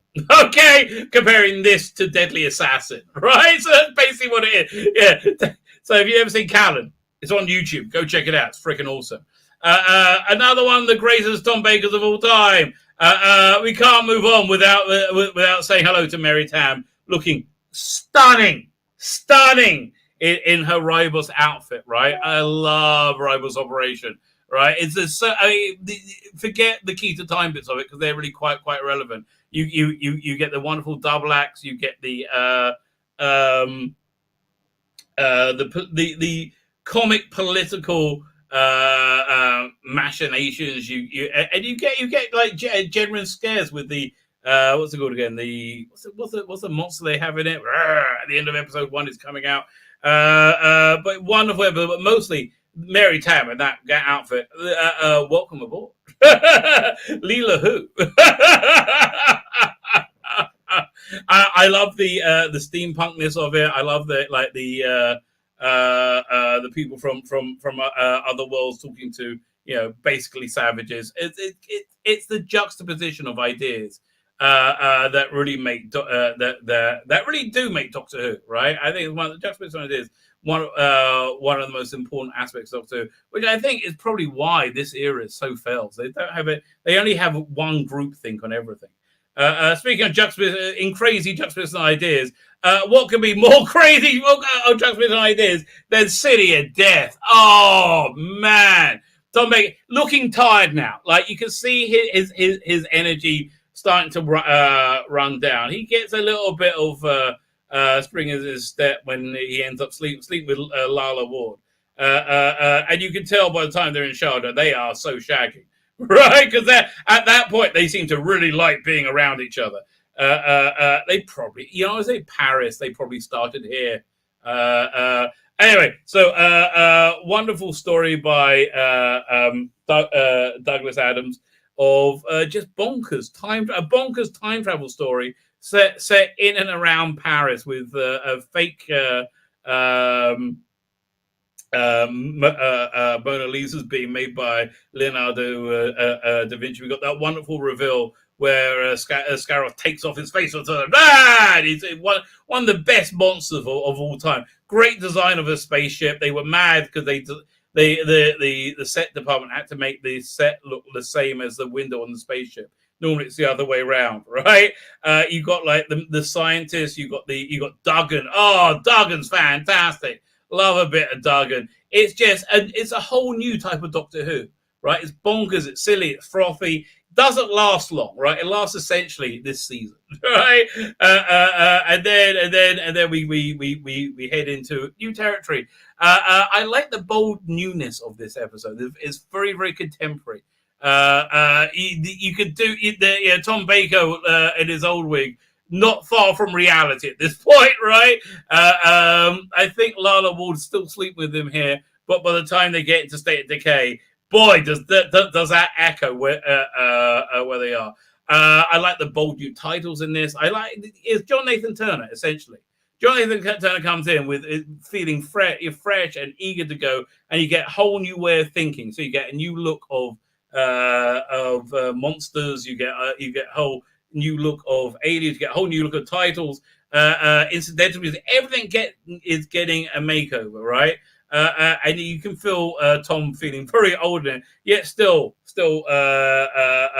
wearing it. But the theme of that season was entropy, and boy, can you feel the entropy going on, right? Can you feel Tom's energy running down? And that was it from him with Doctor Who for a long time, for a lot. I mean, like, you would get him being interviewed every now and again, right? But nothing to do with Doctor Who. Like about 10, 15 years later, he would appear on what's the word again? Like Panopticon or something. And then, although I don't think they have these on Big Finish, then he returned to the world of Doctor Who, sort of, with the Nest Cottage. One second, let me pull that up. Oh, one second. Do we have? Well, Big Finish got a deal going on for money off Tom Baker stuff. Fine, we will look at that at a second. But first, Doctor Who Nest Cottage. Let's have a look at them. They're not very good. I mean, how to describe it? They're not. Let's go over there. They're not very much like Doctor Who at all. Right, they're very different. So here you go. It's a bit of a small picture. Lovely covers by Darryl Joyce. I think this is for the Serpent's Crest series, right? So these are all written by Paul Maggs, and he has Mrs. Wibsley, his housekeeper. He lives in this house. Basically, he's Tom Baker. He's not the Doctor at all. Mike Yates turns up for a few of them, and he's playing a very different version of the character. It's not bad. It's nice hearing him again, but again, it just doesn't feel like Tom Baker at all. Like, absolutely not. And then I think via that he gets tempted over to Big Finish. Let's have a look at the Fourth Doctor collection. So a lot of them, nothing stands out like the ones those TV stories we said. So that's right. That's the standard that we're going for, right? Got it. Okay. The standard is of the TV episode source. So now all these are good. All these companion chronicles are entertaining. Right, $7.99 for them is insane. It's insane. They should be $2.99 max. I don't understand. $7.99, no way. Are you out of your mind? But they're all fine, okay. Especially these little Leela ones. Leela has a trilogy of what's it called again? The Catalyst, Empathy Games, and the Time Vampire. Fantastic, right? Absolutely fantastic. Should be $7.99 for all three of them. See, this is how they should be packaging them. So silly how they do it. Yeah, so the companion are going to go on for a while. They're of varying quality. I like most of them, right?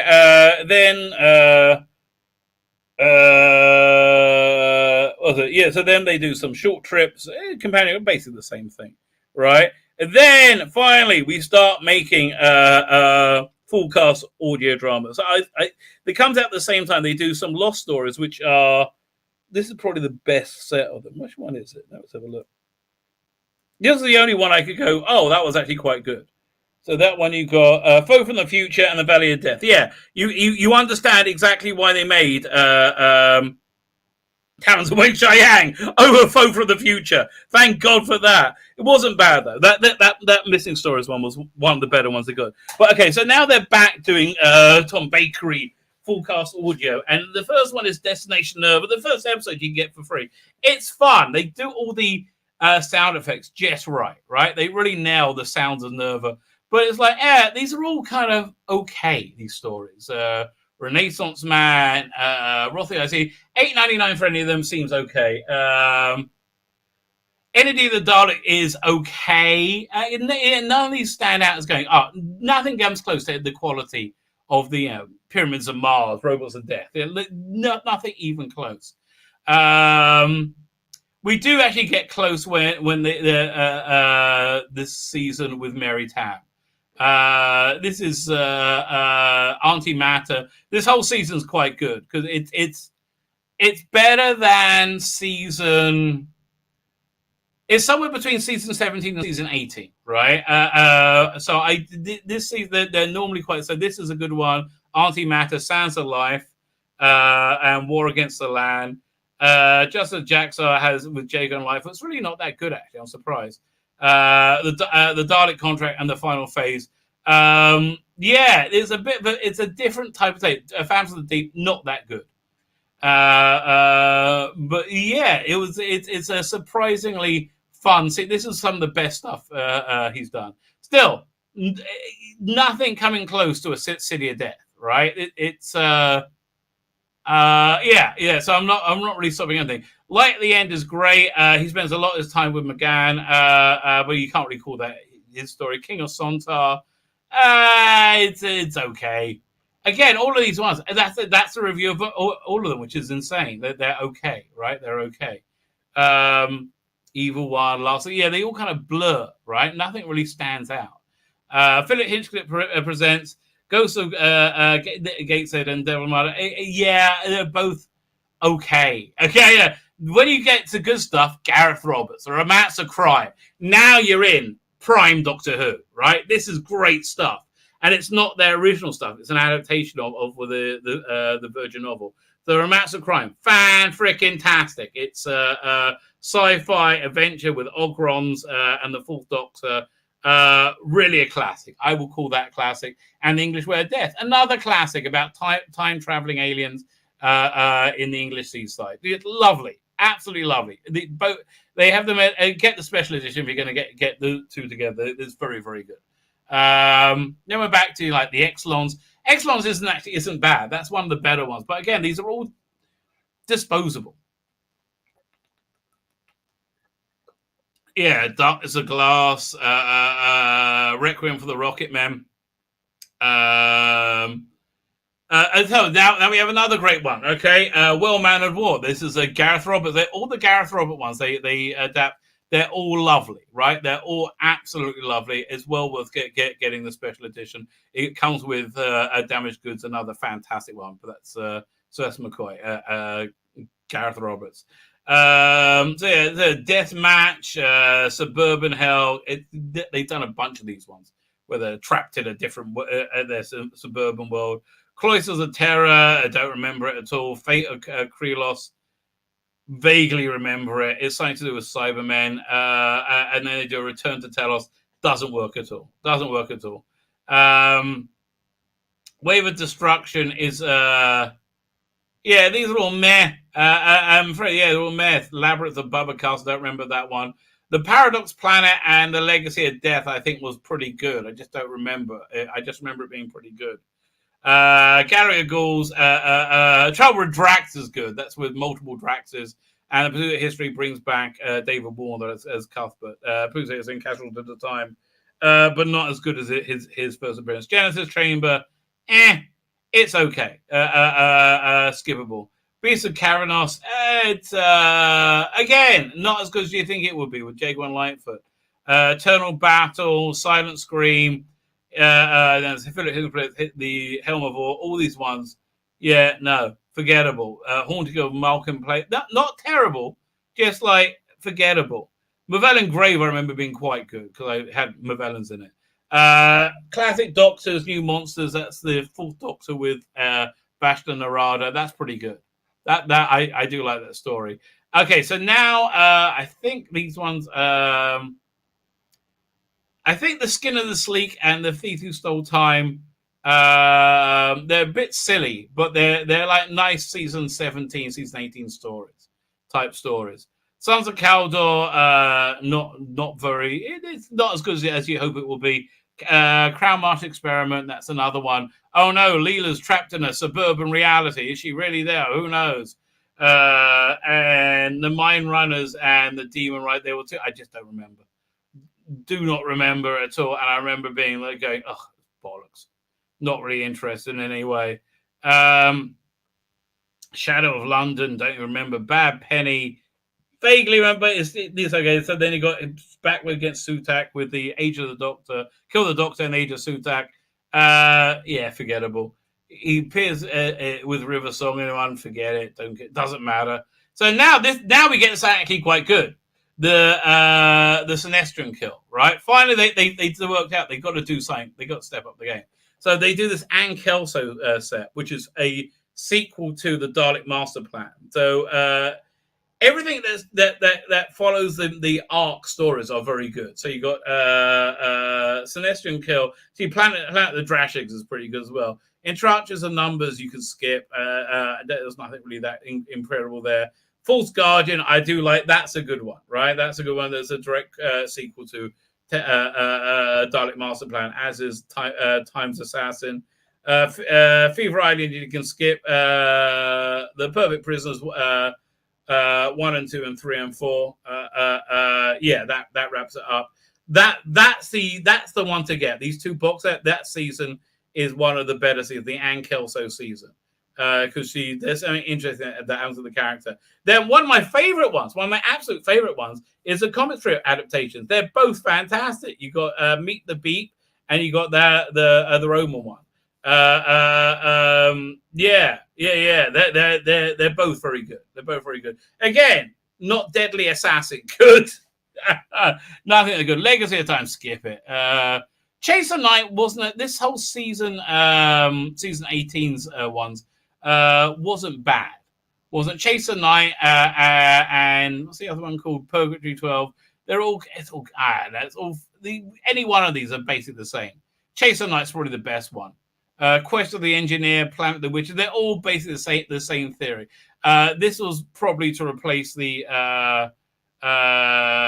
James Dreyfus one that they delayed till next month. Out of Time, that's very good. I wish it had more another disc to it. Genetics of Daleks, awful. Just bored the hell out of me. Night of the Comet, not bad. Again, all these ones are around the same level, I would say, of a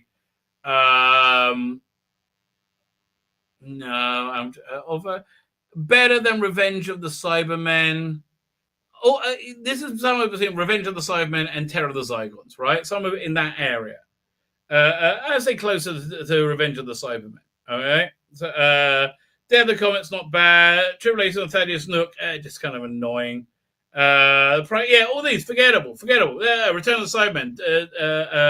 What's name was better? The Revenge of the Cybermen was better. Was much better. Doomsday Contract was a good one. And Dalek Universe, yeah, that was good. I haven't listened to Watchers, and there we are. That is the big finish. That is Doctor Who on Big Finish. Jits of Terror. It's off. I'm so not getting that. I'm so not getting it. So there you go. The Best of Tom Baker. Best of Tom Baker, I think we can agree, is on TV. Right? I think we can be. Best of Tom Baker is absolutely TV. Doing was excellent. It was a lot of fun. It was probably. Yeah, Doing the Content was indeed excellent. Let's have a quick look at this. Okay, we'll go to Pocket Mags. Should we go? No, we would do that. Second, we'll go to SFX magazine. We accept your cookies, baby. Oh, I want my cookie. Oh, bit of cookie. Yes, here we go. Don't. Share screen. Who wants a bit of cookie, darling? Oh, chigga jigga. Read now. Let's see what they have to say about. There's an article in here about Peacemaker. Although I'm running out of steam. Not sure. We have to see how long it is. Let's have a look. Because Peacemaker is freaking awesome. And I'm about to watch it. That's the other thing. I'm about to watch it when I finish here. So, you're not telling me, okay, one second, answer me this. Okay, how many pages is it? It's not so long. We'll whiz through it. Well, riddle me this. Why? Why can they not make a decent Judge Dredd freaking action figure? Every time they try, they do. I mean, I got the expensive one. The expensive ones work well. But, like, this one's garbage. Okay, if it's not going to... No, come on. No. Oh, there you go. Like, look at these. That's garbage. Like, what's wrong with this helmet? Helmet's way bigger. Judge Death one is better. But, like, this is garbage. Why? Dude, the helmet, it needs to come out way more. What, you're saving money on the helmet? Other than that, I would say okay. Let's have a look. Oh, Peacemaker. So Peacemaker is fantastic. I'm generally speaking, very impressed with it. Suicide Squad Peacemaker is getting a whole series to unpack his many, many issues. Producer Saffron tells us. Okay, 1 second. Right over here. All right. How does the biggest douchebag in the universe get his own TV series? Well, that's what initially put me off from it. I have to tell you, it's really what initially put me up from it. I can't stand. John Cena is the biggest, like him and his character, both the biggest douchebags. That might sound like a trick question, but particularly douchebag referring to is the one specifically labeled as such by writer-director James Gunn, Christmas Smith, aka Peacemaker. Known as simply the Peacemaker, was created in '66 by Joe Gilliam, Pat Boyette. The Chris Smith iteration didn't appear until DC Comics and until the '80s, and turned him into his vigilante zealot for peace. After being used as a member of the Suicide Squad in some comic runs, it was Gunn who plucked him from the pages to join the ensemble or the miscast theatrical reader. I do like how he picked up really bizarrely weird small villains, right? I do like how he did a deep dive on it. As important as by a professional wrestler, actor John Cena in the film, Peacemaker is a Franco provincial himbro dude who follows orders to ensure peace. Even if he has to kill women and children to make it happen. Technically, he does it with he is without a doubt a villain. But hands a gun and see that he kind of wasn't. Yeah, it's true. The major daddy issues seeded in his past and his character build have survived the in a post-credit scene. I don't remember the post-credit scene. Gunn knew there was plenty of story left on the table to fill an 8-hour series. TV series, which he agreed to write and direct for the stream HBO Max. See, it's great content. It's worth the money just for this show. The man truly responsible for Gunn and Peacemaker transition to the small screen, however, is Peter Safran, who was Gunn's first manager, and they worked together from '98. In 2006, Safran started his own company, the Safran Company, blah, blah, blah, blah, blah. After Disney fired Gunn, blah, blah, blah, blah, blah, blah, Guardians of the Galaxy, blah, blah, blah, blah, blah, blah, blah, hard Gunn, Safran said he was unsurprised about Gunn's character choice because Gunn put a lot of development below the surface for Peacemaker, especially in the kinds of things, having him have a difficult father. You can tell all of this is kind of like thought through and organic. By the way, Robert Patrick as his father is fantastic. And James wanted to tell a story that he wanted to go really deep into John Cena's character. And when you watch the series, you realize his dad was every bit as bad as Bloodsport's dad, and in some ways much worse. You see that now. But at the end of episode 2, you totally see it. Actually, in episode 1, you see it. That was just a tiny little Easter egg that all gets unpacked in the series. I don't remember in the Oscar sequence Suicide Squad at all. I gotta watch it again. Safran Gunn also knew they had a comedy gold actor was Cena's take on that is listen, he's a massive douchebag. John Cena, he's a massive douchebag, I think. Well, at least he acts like it. But he delivers the good. I think so you could say the same thing of Gunn.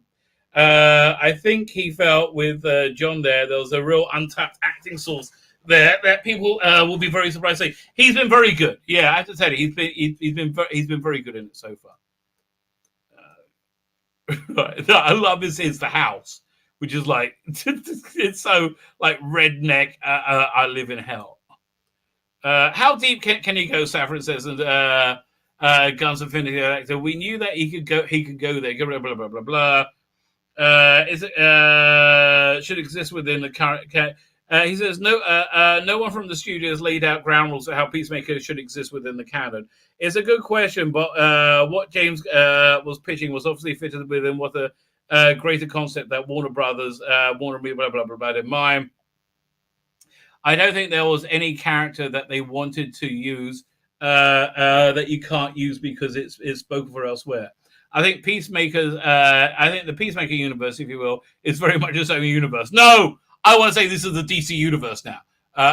They weren't really treading on a lot of toes, so I don't think there was carte blanche. Do whatever you want to either.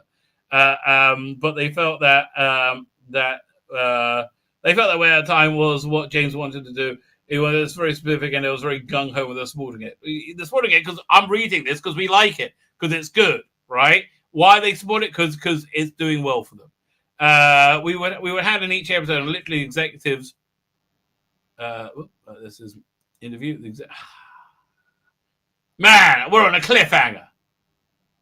I think the executives go on and go, guys, we really like it. There were not a lot of notes, and I think it was unusual. Well, why would you give James Gunn that? I mean, he seems to be doing a good job because the quality of HBO shows in the past is incredibly high. James knew the show he wanted to make because he was intriguing. All eight episodes. It was just from the brain of James Gunn. By the way, Vigilante is fantastic in it. I love Vigilante in this. Gunn completed all 8 scripts before they went into pre-production and then production in Vancouver, blah, blah, blah. Treated very much like they were making a movie. It feels that way. We obviously brought in as many people from the movie world into it. It feels that way. Obviously, it was Vancouver during winter, so the weather was an issue too. Yeah, it looks cold, right? Wherever they are, it looked cold. There was a bit of a reunion amongst the cast with Cena working again with Suicide Squad cast members Steve Agee and Jennifer Holland. She is smoking hot in this, Jennifer Holland. Freaking smoking hot in this. Whose character is now work as a support team. Fleshing out the ranks is Amanda Wallace Task Force X team. Newbie Danielle Brooks as Leota. That is crazy, right? What's going on? Like, there's a thing in episode 3 where she accidentally shows the wrong photo, and you my brain still can't believe it. And Chuck Wundi Iwawi as Handler Clemson. He's pretty good. Everybody we went to at their first choices, we got them. I'm not surprised. It's like, hi, would you like to be this high profile, big budget series where we'll pay you? Yeah, okay, I'll do that. And the reason we did it was because James Gunn's writing and directing, talent loves it. Yeah, I'm not surprised. He makes everybody look good. You got John Cena, you have people who people love. I can't stand him. And you got James who people love. Again, I think he's a terrible person. I think he's but he delivers the goods. You also had Safran's huge contact list. So that's what we got.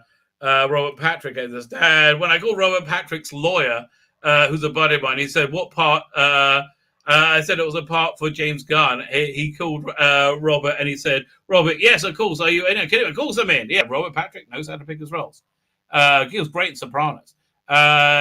James wrote the role for Robert. Oh, it really feels that way.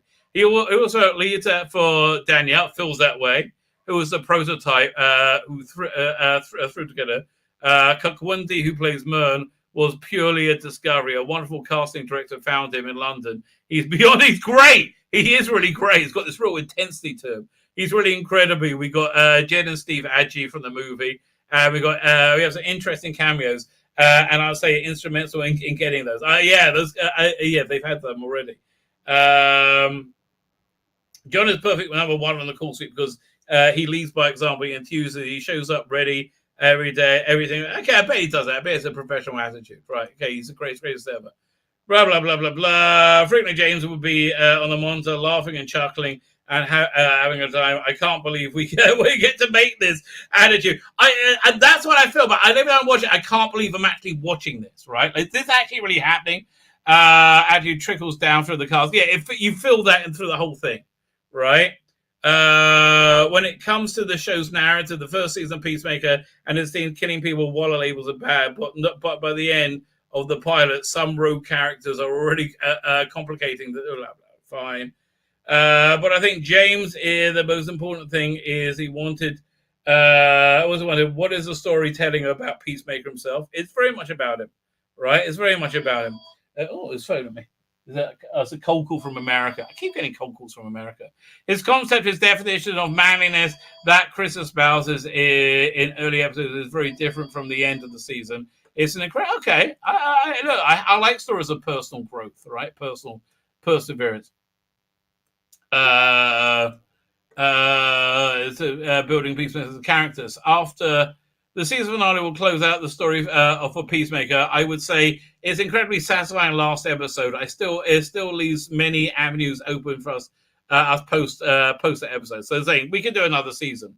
With some of Gunn's future scheduled already, spoken for Guardians of the Galaxy, which he reinstated to which he was reinstated to direct in 2019. I hear that's a direct to Disney Plus thing now, isn't it? The Guardians of the Galaxy Christmas special. It's a direct to Disney, I think. Disney Plus. The potential for another season of the series seems quite questionable, at least in the near future. If I was a betting man, I would say there's some more Peacemaker to come from this creative group. That would be my hope. I don't see a version of Peacemaker without James Gunn, me either. Just the same way that I don't see a version of Peacemaker without John Cena. That's pretty true. Now, there could be spin-offs that James doesn't write and direct, possibly, but I don't think I'll be that interested, quite frankly. But I think Peacemaker is such a beautifully crafted series that James and with John, I think it'll be really hard to continue either one without either one. I tend to agree. I do tend to agree. So much fun, this series. It really is so much fun. Big recommend. HBO, when's HBO Max coming to the UK? I think it's coming soon. Again, HBO Max in general is a recommend. Fine. So like you used to live in America. It's true. I did used to live in America. That's true. Lena Romana and Nissa, three of my favorite companions, all of whom were aliens. Jamie, too, who wasn't a fan of Modern Earth, and your suggestion is a lot better than what we've had for years at DC. What did DC say? That's it. Yeah, he's saying we should move away from Modern Earth companions. Fine. That's a fair thing to say. That is a very fair thing to say. I'm hungry. I want to go and watch Peacemaker. So, with that, going to hit the end broadcast button. Thank you for joining me tonight.